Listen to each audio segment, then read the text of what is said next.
So how's everyone doing? This is 4th of July. We got a great weekend coming up, and if you're looking for some books to read, I would like to make some recommendations for you.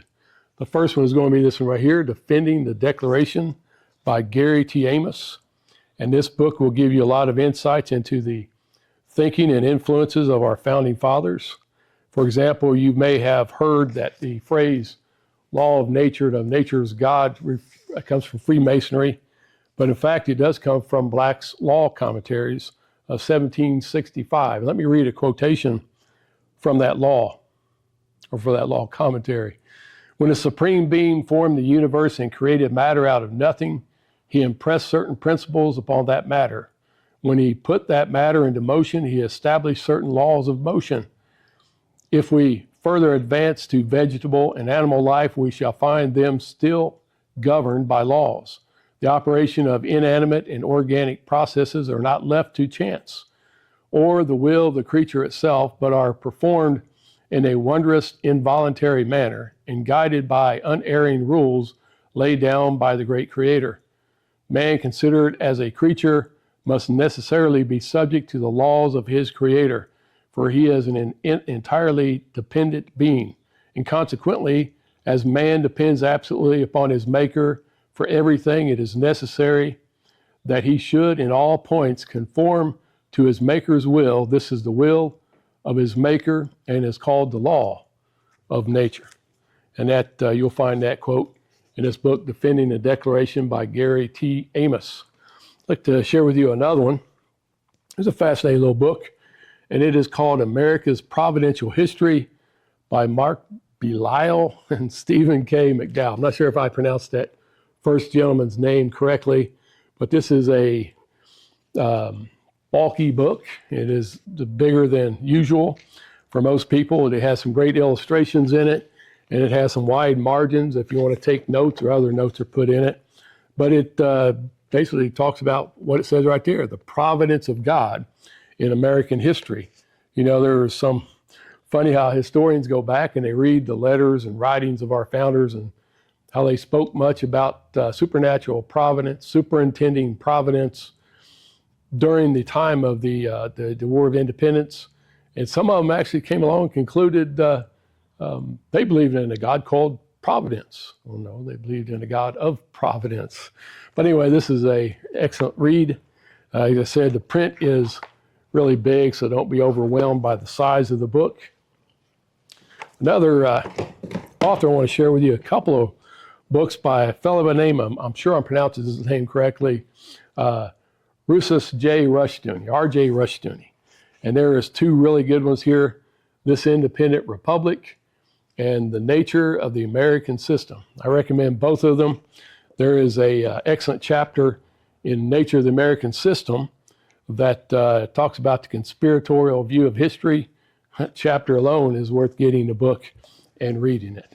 Again, This Independent Republic and The Nature of the American System. Here's a fascinating book. It's called They Preached Liberty. One of the things that many people miss about the War of Independence and our American so-called revolution, understand we made a Declaration of Independence, not a declaration of war, although it was read that way. Nobody invaded England. Nobody tried to assassinate George III.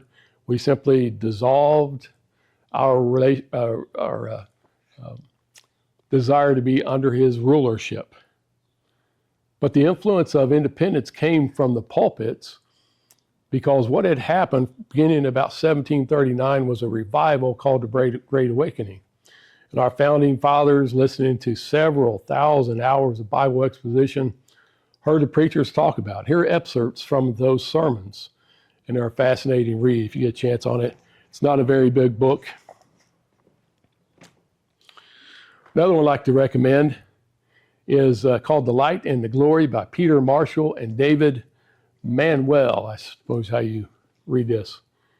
The Light and the Glory. And the concept of it is, did God have a plan for America? And so they go back and look at history and events to see if God in his providence had a plan for this nation. The book does have some problems in it, but I'm not going to go into it now. It's a very exciting, interesting read, and I highly recommend it, The Light and the Glory. And one final one. George Washington, first in war, first in peace, first in the hearts of his countrymen. The controversy has been out, was George Washington a Christian? We have the definitive proof right now, and it's found in this book right here, George Washington's Sacred Fire, written by Peter Lilback.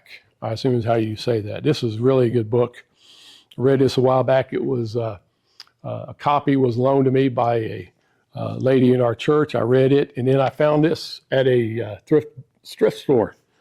Amazing. So this is definitive information. This is definitive proof of the Christianity of our founding father, George Washington, our first president. There's no mistaking about whatsoever. Once you read this, look at the evidence for yourself, many of which I had read here before. It does have some things I would criticize the book about, not about the writing at all, but a book this size should not be glue bound. It should be a hardback book, and it really should be sewn binding, because I've experienced books of this size with this so-called perfect binding where the thing will break here and start falling out. But other than that, this is a fascinating read. So what do you think about any of these books? Have you read? Do you find them interesting? Would you recommend something else as we celebrate American independence? God bless you all, and you have a great day. Subscribe to the channel if you haven't done so already. And God bless America.